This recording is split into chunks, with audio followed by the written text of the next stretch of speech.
Hello students, तो चलिए आज हम लोग शुरुआत करते हैं क्लास 10 के एक्सरसाइज 5.3 के क्वेश्चन नंबर 19 का, जो कि है 200 logs are stacked in the following manner. 20 logs in the bottom row, 19 in the next row, 18 in the row next to it, and so on. In how many rows are the 200 logs placed and how many logs are there in the top row. तो इस question में हम लोगों को क्या बोला गया है कि हम लोगों के पास टोटल नंबर ऑफ लॉग्स जो है वो 200 है। ठीक है, लॉग्स क्या होता है? तो लकड़ी का जो बड़ा बड़ा पीसेस होता है ना, उसी को हम लोग लॉग्स बोलते हैं। तो 200 लॉग्स है और उसको एक मैनर में प्लेस कर दिया गया। आप कौन से सीक्वेंस में प्लेस किया है भाई? तो सबसे नीचे वाला जो रो है उसमें 20 लॉग्स है, उसके ऊपर वाले रो में 19 है, उसके ऊपर वाले रो में 18 है, और ऐसे करके ये कंटिन्यू हो रहा है। इसका जो पिक्चर है वो भी आपके बुक में दिया हुआ है, तो आप लोग वहां पर भी देख करके समझ सकते हो। बस हम लोग यहाँ से समझ क्या सकते हैं कि हर एक जैसे जैसे रो का नंबर बढ़ रहा है, जैसे फर्स्ट रो में 20 था, फिर सेकेंड रो में वो 19 हो गया, फिर थर्ड रो में वो 18 हो गया, तो जैसे जैसे रो बढ़ेगा वैसे वैसे जो नंबर ऑफ लॉग्स है वो घटते जा रहा है। अब इसमें क्या बोल रहा है कि अगर इतना इन्फॉर्मेशन हम लोगों को गिवन है तो हम लोगों को ये फाइंड करके बताना है कि टोटल नंबर ऑफ रोज जो है वो कितना फॉर्म करेगा। और अगर हम लोगों को नंबर ऑफ रोज मिल जाता है तो उसके बाद हम लोगों को ये भी फाइंड करना है कि लास्ट वाला जो रो है, लास्ट वाला रो या जो सबसे ऊपर रो है उसमें कितने नंबर ऑफ लॉग्स रखे गए हैं। बस ये हम लोगों को फाइंड करके बताना है। तो ये बहुत सिंपल है। हम लोग कैसे करेंगे? देखिए 20, 19, 18 ये एक एपी फॉर्म करेगा ना, जिसका कॉमन डिफरेंस सारा सेम होने वाला है। तो सबसे पहले हम लोग एक एपी फॉर्म कर लेंगे, उसके बाद सॉल्यूशन निकालना तो हम लोग बचपन से सीखते आ रहे हैं। तो चलिए हम लोग फटाक से लिखते हैं। तो यहाँ पर लिखेंगे the AP formed will be. तो जो हमारा एपी फॉर्म होगा वो क्या होगा? सबसे पहले फर्स्ट रो में 20 लॉग्स था, फिर 19 लॉग्स हो गया, फिर 18 लॉग्स हो गया, और ऐसे करके ये कंटिन्यू हो रहा है। तो यहाँ पर से हम लोग क्या क्या वैल्यू निकाल सकते हैं? ए का वैल्यू 20 निकाल सकते हैं। डी का वैल्यू क्या होता है? तो second term minus first term होता है, जो कि हमारा -1 आ गया, मतलब डी का जो है वैल्यू वो -1 आ गया। नंबर ऑफ रोज कितने हैं तो ये हम लोगों को पता नहीं है, तो ये हमारा एन का वैल्यू हम लोगों को फाइंड करना है। और हम लोगों को क्या पता है? एस एन का वैल्यू पता है। तो अब आप लोगों के दिमाग में आ रहा होगा एस एन का वैल्यू कैसे पता है?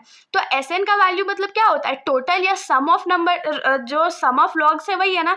तो टोटल नंबर ऑफ लॉग्स कितना है? तो 200 है। तो यही हमारा एस एन का वैल्यू हो गया। अब जब हमारे पास इतने वैल्यूज हैं तो हम लोग एन का वैल्यू तो आराम से फाइंड कर सकते हैं।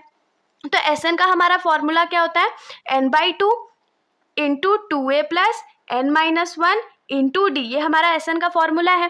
तो एस एन का वैल्यू तो हमारे पास 200 है, ये n/2 ऐसे ही रहने वाला है, फिर 2 इंटू ए की जगह क्या होने वाला है? 20 प्लस एन का वैल्यू हम लोगों को पता नहीं है, और डी का वैल्यू क्या होगा? तो -1 होगा। तो अगर इस 2 को हम लोग इधर भेजते तो ये क्या हो जाएगा?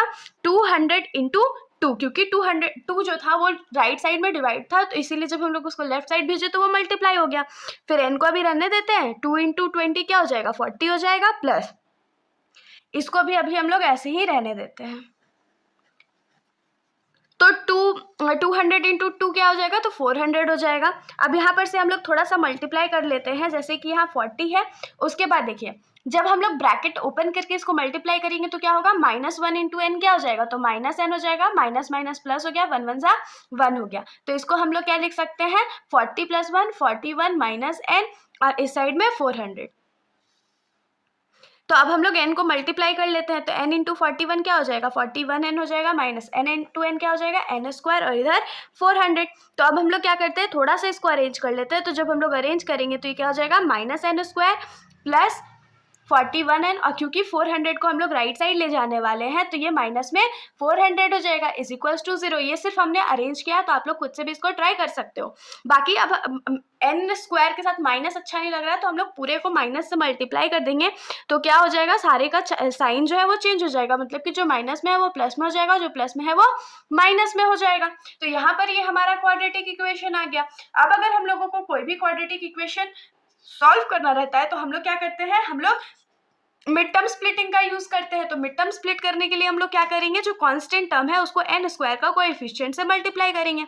तो कांस्टेंट टर्म हमारा 400 है, n² का कोएफिशिएंट 1 है, जो कि 400 के बराबर ही होता है। अब 400 को हम लोग प्राइम फैक्टराइज कर लेते हैं।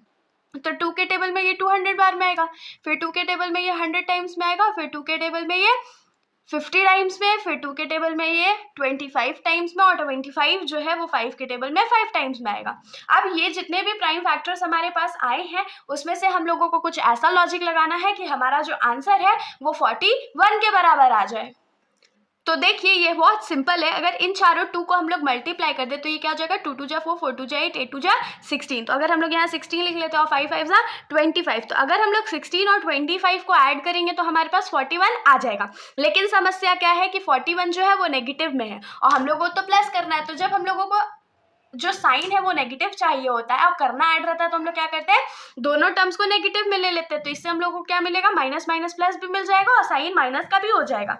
तो यहाँ पर हम लोग क्या लिख सकते हैं, n square minus 16n minus 25n plus 400 is equals to 0 के बराबर आ गया। अब इन दोनों में से हम लोग कुछ कॉमन लेंगे तो क्या कॉमन ले सकते हैं, n कॉमन लेंगे तो यहाँ क्या हो जाएगा, n minus 16।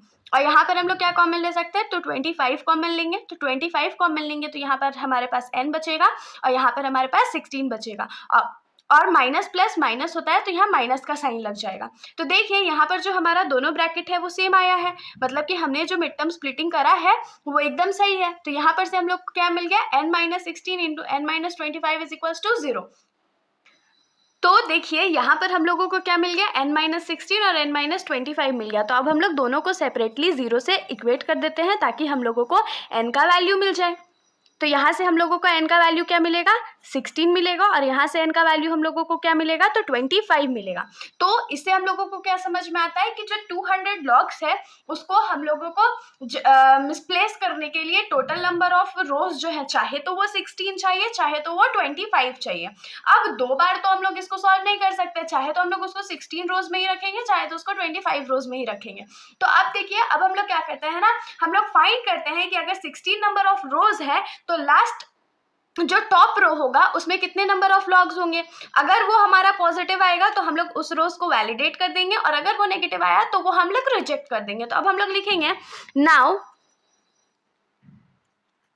The number of rose must be 16 और 25। तो जो नंबर ऑफ रोज है चाहे तो वो 16 होने वाला है, चाहे तो 25 होने वाला है। अब हम लोग क्या करेंगे, again let's find out number of logs in 16 rows। ठीक है, अब इसमें हम लोग क्या फाइंड आउट करेंगे कि जो नंबर ऑफ लॉग्स है वो 16 लास्ट रो में कितना होने वाला है। तो लास्ट रो के लिए अगर कुछ फाइंड करना रहता है तो उसके लिए हम लोग फॉर्मूला क्या लगाते हैं, a n is equals to a plus n minus 1 into d. तो देखिए यहाँ पर a का वैल्यू क्या है, हमारे पास क्वेश्चन में a का वैल्यू 20 था, प्लस n हमारे पास 16 है माइनस 1, और d का वैल्यू हमारा क्या था, तो माइनस 1 था। तो 20 प्लस 16 में से 1 गया तो 15 बचेगा, इंटू माइनस 1 है तो ये क्या हो जाएगा, 20 प्लस माइनस माइनस 15, तो 20 माइनस 15 क्या हो जाएगा, 5 हो जाएगा। तो अगर जो नंबर ऑफ रोज है वो 16 है तो जो लास्ट रो में हमारा नंबर ऑफ लॉग्स होगा वो कितना हो जाएगा, 5 हो जाएगा। ठीक है, अब क्योंकि हम लोग पार्शियलिटी तो नहीं कर सकते, हम लोग सिर्फ 16 के लिए फाइंड नहीं कर सकते, हम लोगों को 25 के लिए भी फाइंड आउट करना पड़ेगा। तो हम लोग 25 के लिए भी फाइंड आउट कर लेते हैं। तो इसमें हम लोग लिखेंगे, let's find out number of logs in 25 rows. अगर 25 रोज है तो number of logs last row में कितने होंगे। तो यहाँ पर लिखेंगे an is equals to a plus n minus 1 into d. तो an तो यहाँ नहीं होगा, यहाँ पर क्या होगा, a25 is equals to 20 plus 25 minus 1 into d के जगह माइनस 1 हो जाएगा। तो ये क्या हो जाएगा, 20 प्लस 24 इंटू माइनस 1, तो ये क्या हो जाएगा, 20 माइनस 24। तो आंसर हमारे पास क्या आ जाएगा, -4। तो कभी भी number of logs in the last row जो है वो माइनस में आ सकता है, क्या नहीं आ सकता ना, नंबर जो है वो कभी भी माइनस में नहीं आता है, इसीलिए ये जो हमारा आंसर है वो रिजेक्ट हो जाएगा। तो हम लोग यहाँ लिखेंगे कि a25 या इज इक्वल्स टू -4 और number of logs in the last row cannot be negative, therefore an is equals to -4 और n is equals to 25 is rejected. तो इसीलिए नंबर ऑफ रोज जो है वो 25 है और जो लास्ट रो में नंबर ऑफ लॉग्स है वो -4 है, उसको हम लोग रिजेक्ट करते हैं। तो हम लोग यहाँ से क्या लिखेंगे कि hence number of rows is equals to कितना हो जाएगा 16 हो जाएगा and number of logs in last row, logs in last row या टॉप रो भी लिख सकते हैं, top row is equals to क्या हो जाएगा तो 5 हो जाएगा। ये हमारा आंसर हो गया। तो होप सो आप लोगों को क्वेश्चन अच्छा लगा होगा। अगर आप लोगों को वीडियो अच्छी लगी तो वीडियो को लाइक कर दीजिएगा और मेरे चैनल को बिना सब्सक्राइब किए कहीं मत जाइएगा। Thank you.